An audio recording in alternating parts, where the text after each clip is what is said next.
Before I get started, I just wanted to welcome you to my channel, and I'd also hope that you'd consider liking and subscribing this video. That really helps us with the algorithms, and I also appreciate the feedback. When people like videos, I know which ones are popular, and I can keep making more videos in that genre and kind of abandon the ones that people aren't into. Once again, I'm walking around another pavilion here at Epcot. If you're not familiar with Walt Disney World in Orlando, Florida, Disney has 4 different theme parks, and this particular one opened in 1982, and this is one of the original attractions. So I just exited the dark ride known as Spaceship Earth, and I'm now exploring what's known as a post-show area.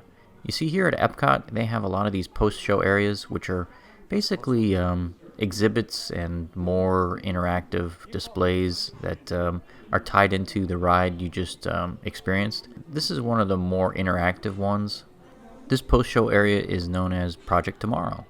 And for those that don't want to experience the dark rides, a lot of these post-show areas are accessible. If you look to the entrance of most dark rides, there's exit areas either behind the ride or to the right of the ride, like in Test Track, and you can basically just walk up in through, sometimes a gift shop and experience these post-show areas if you prefer not to ride the ride itself inside the pavilion. I always enjoy coming to Project Tomorrow, considering it's connected to one of my favorite rides here at Epcot. Spaceship Earth is one of those classic Epcot rides, and it's changed a little bit from 1982, but it still retains that character from that era. So it's great for nostalgia reasons, as well as it's just a great dark ride. It's one of those legendary Disney dark rides like Haunted Mansion or Pirates of the Caribbean, where I've probably ridden it 100 times and it never gets boring. Project Tomorrow is kind of like Epcot's arcade, only the neat part about these video games is they don't cost any money. They're all on free play. So, some of the other theme parks, you'll go through 20 bucks in quarters playing the different video games.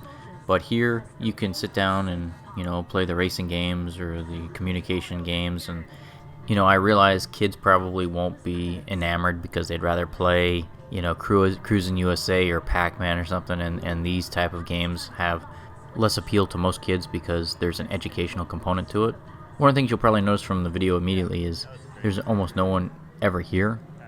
People tend to get off of Spaceship Earth and kind of bolt right through this area to the next ride and skip Project Tomorrow, which I get it. It's just one of those underappreciated sections of the park, but I figured I'd take this deep dive and show you around at least. A couple years ago, Disney announced that they were going to be taking an old attraction known as Wonders of Life and turning it into what is known as the Play Pavilion. That announcement was always a head-scratcher to me because they already have it. Project Tomorrow is basically the same idea as the Play Pavilion was going to be. And they basically shelved that idea because I think their Imagineers realized, hey, we already have an interactive Play Pavilion. It's at the base of Spaceship Earth, and nobody goes there already, so why would we build 2 of those?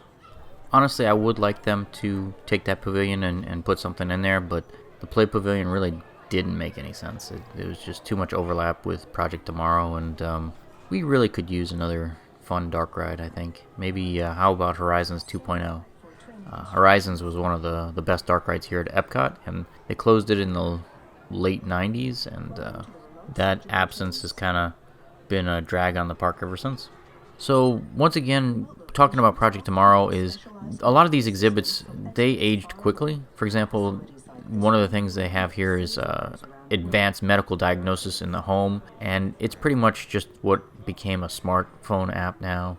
And then they've got this future technology is accident avoidance, but most cars have it now. So this is the same issue they have with Tomorrowland over in Walt Disney World is the technology catches up pretty quickly. So they put something here to blow your minds in Epcot, and then 3 years later, people actually have it as a consumer product. Most of the things here that were supposedly future tech have already happened, and that is kind of why Project Tomorrow isn't really popular with patrons here at the park. As you can see from the video I shot, I still come in here and usually play the driving simulator or something, but it's not a popular attraction. Nobody really cares about this thing anymore, and it's just there's so many attractions here at Epcot that just kind of die on the vine. The Innovations and Communicore also did the same thing. The lack of updates, and the technology gets so stale so quickly. Nobody really spends any time in this attraction anymore. People just kind of bolt over to Guardians of the Galaxy on the one side of the park, or head towards Nemo and Friends on the other side. Well, those are pretty much all my thoughts on Project Tomorrow. Thanks again for watching this video, and I'll be back next week with another one.